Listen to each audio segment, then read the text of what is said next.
President von der Leyen, welcome to the Dáil, welcome to Ireland, and I do appreciate your comments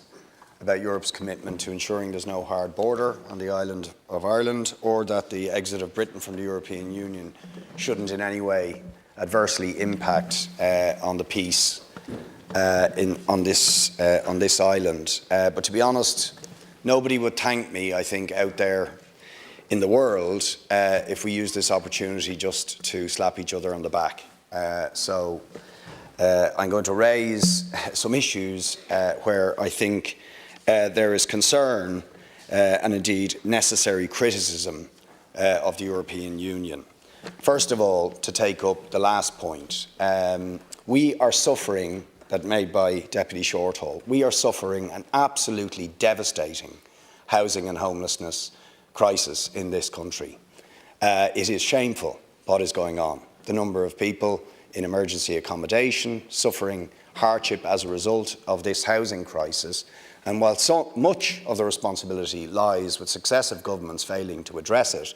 a very, very large component of the responsibility lies with the decisions of the EU Commission and the ECB as part of the Troika to ram billions worth of austerity down the throats of the people of this country,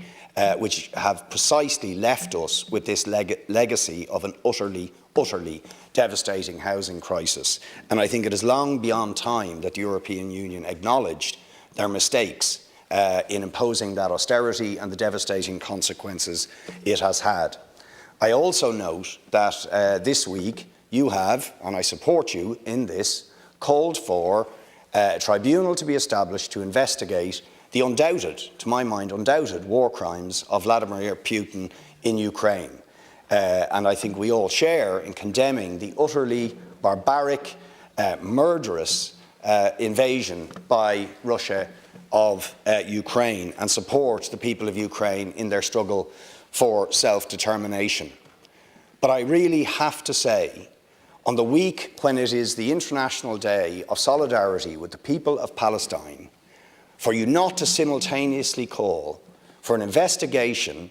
into the ongoing war crimes and crimes against humanity being committed by the apartheid state of Israel against the Palestinian people, I really have to wonder about the consistency of the ethics of EU foreign policy. It is utterly unconscionable that we can say, on the one hand, we must investigate the war crimes and atrocities of Vladimir Putin and remain silent, as you did when you spoke in June in Israel beside the Israeli Prime Minister Naftali Bennett, and did not say a word, not a word, after we've had two devastating reports by Amnesty International, by Human Rights Watch, of 70 years of ongoing crimes against humanity, ethnic cleansing, apartheid, the siege of Gaza, a 15-year-long criminal action. Do we talk about investigating the war crimes of Israel? No. Do we sanction Israel for these crimes as we've sanctioned Russia? No. Instead, we continue to give them favoured trade status, import huge amounts of gas from Israel, deepen the relations, and engage in considerable military and defence trade with the state that is doing this to the Palestinians. I also find it remarkable when we say we must break our dependency on Russian fossil fuels and oil, that at the very same time we increase our imports of Saudi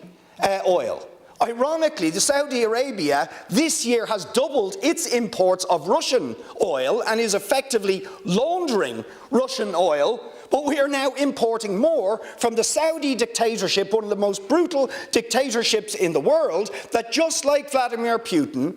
has engaged in a 15-year-long war against the people of Yemen that has claimed the lives of tens of thousands of people. And leading European states continue to arm that regime. Indeed, you yourself in 2015 went over and signed a defence arrangement with Saudi Arabia when you were Minister for Defence in Germany. If we are going to condemn, as we must, the war crimes of Putin, we must simultaneously